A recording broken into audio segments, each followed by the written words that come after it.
আমার রান্নাঘর থেকে আজকে আপনাদের সামনে যে একটা নতুন রেসিপি নিয়ে আসছি সেটা হচ্ছে আপনার ডালিয়ার খিচুড়ি আমি বানাবো। এখন আমি গ্যাসটাকে ধরিয়ে কড়াইটাকে বসাচ্ছি।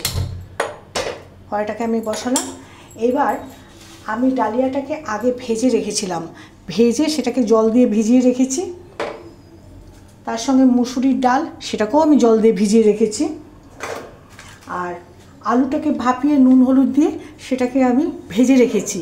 আর সয়াবিনটাকে আমি কুকারে সেদ্ধ করে নিয়েছি, জল চিপে আমি রেখেছি। এখানে গাজর এখানে কুচি কুচি করে কেটে রেখেছি।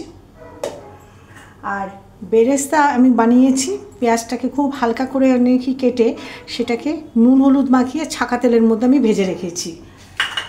আর ডিমটাকে সেদ্ধ করে নুন হলুদ আমি মাখিয়ে সেটাকেও আমি ছাকা তেলেতে ভেজে রেখেছি।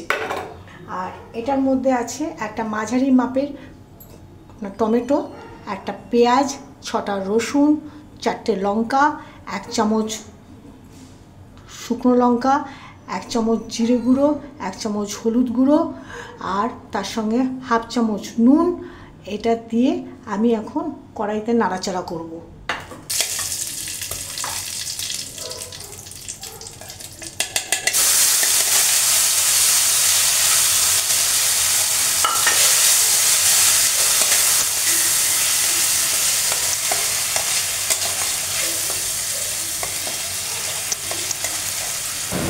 এবার আমি এগুলিকে ঢেলে দিচ্ছি।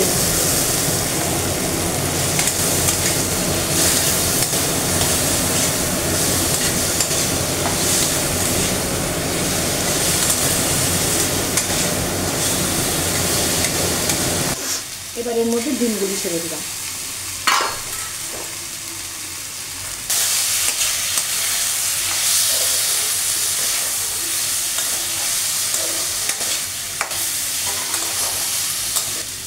এবার এর উপরে গাজরগুলোকে আমি ছেড়ে দিলাম।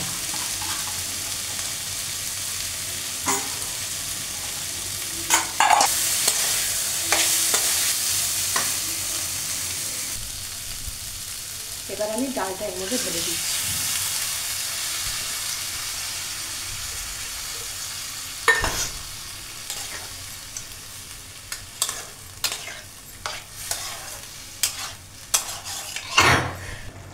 এবার আমি এটাকে ঢেলে দিলাম। এটা হচ্ছে ডালিয়াটা আমি ঢেলে দিলাম এর মধ্যে।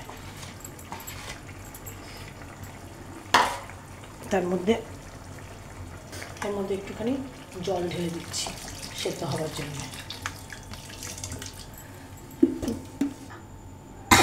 এতটা এটার মধ্যে আমি এই হাফ চামচ নুন দিয়ে দিচ্ছি। এবার এটা 15-20 লাগবে এটা সেদ্ধ হতে। এখন এটাকে আমি সেদ্ধ হতে দিচ্ছি। এটা সেদ্ধ হতে থাকুক, তারপরে এটা। এখন রান্নাটা আমার কমপ্লিট হয়ে গেছে, আমি গ্যাসটাকে বন্ধ করে দিচ্ছি। এর মধ্যে একটুখানি গরম মশলা আমি ছড়িয়ে দিচ্ছি।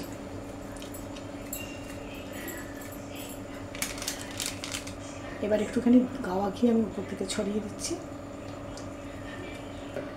এবার আমি বেরেস্তাটা উপর থেকে ছড়িয়ে দিচ্ছি।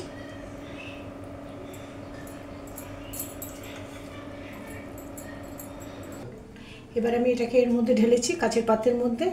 এটাকে আমি গার্নিশিং করছি পুদিনা পাতা দিয়ে।